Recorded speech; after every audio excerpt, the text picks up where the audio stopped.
God that I solemnly affirm that I will faithfully, solemnly assume. Kitata Henry Nagwana muna NRM okuva mu luka gwe Katente yafudde nga yakamala okuba ebirayiro bye eby'okukiikirira ekitundu ekyo ku lukiiko lw'eggombolola y'e Nakisunga nga bannakibiina kye gwe badde balonze okubakwatira bbendera mu kuvuganya ku kifo kya sipiika ow'eggombolola.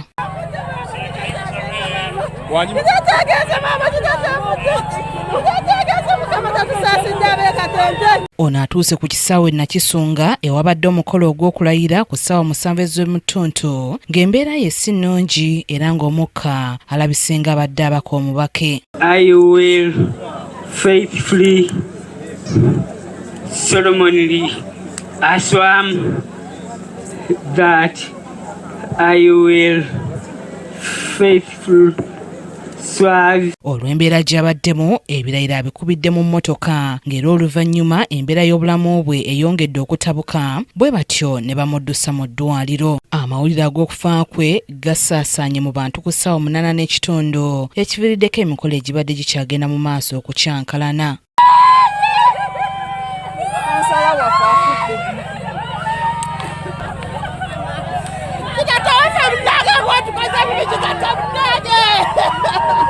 Abamu ku bawagizi b'omugenzi ababaddewo bategeezezza nti omuntu waabwe yabadde mulamu kyokka olunaku lw'eggulo yatabuse ng'era wano balina gwe basonzeemu olunwe okubeera emabega w'embeera eno.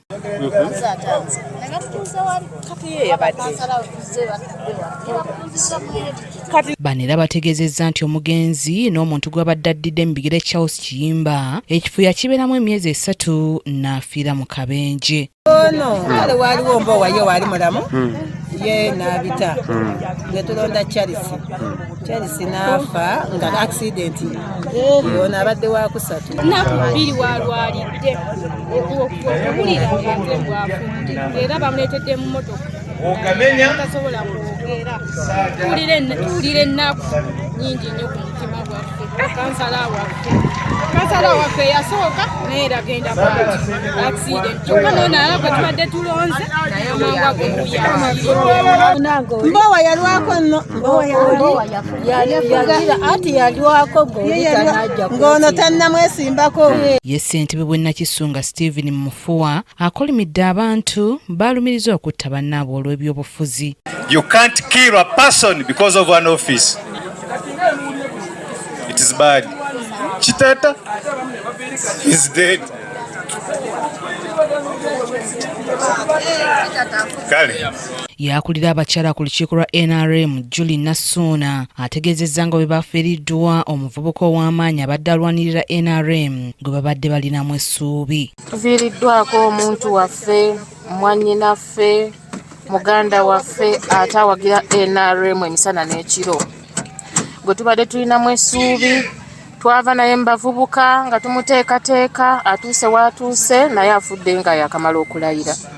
Kyannaku nnyo nti nga Nakisunga sub-county gwe tubadde tulinamu essuubi era nga bamaze omuwendo osinganga flag bearer ku bwa sipiika bw'eggombolola y'e Nakisunga. Haji Haruna Semakula ssentebe wa NRM oluuyi luno asabye abantu obutalowoolezanga mu ddogo buli kiseera. N'abantu mwenna okufa tteeka oba oyagala oba toyagala ekisingako buba budde bw'alwalanga mumudduse mu ddwaliro naddala obulwadde bwa pressure butta abantu ku supiidi ey'ekitalo. Naali basabye nga tonnakola kirala kyonna nga tonnalumiriza mulogo sooka otwale omulwaddewo mu ddwaliro bamukebere bamujjanjabe oluvannyuma bw'oba oyagala ebirala genda ogatteko. Kyokka wakati mu kulayira kw'abakansala abamu oluzungu lubazinyizza oluguje kumpi kuba ku babigwo.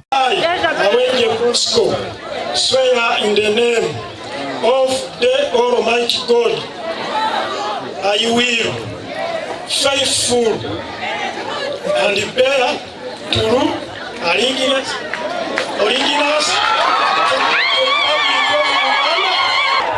I, Namuga Hayes, swear in the name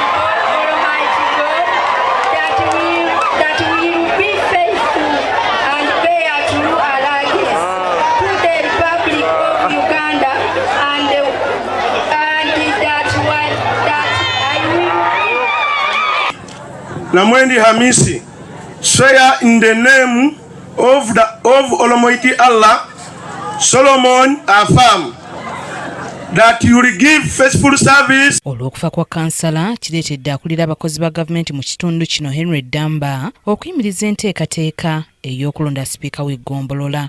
Alex Miseiri yakusakidde eggulire lino ku KTV amalindirire. Webale nnyo Alex Miseiri, kitundu kisooka eky'amalindirire ku KTV. Katugende mu kumula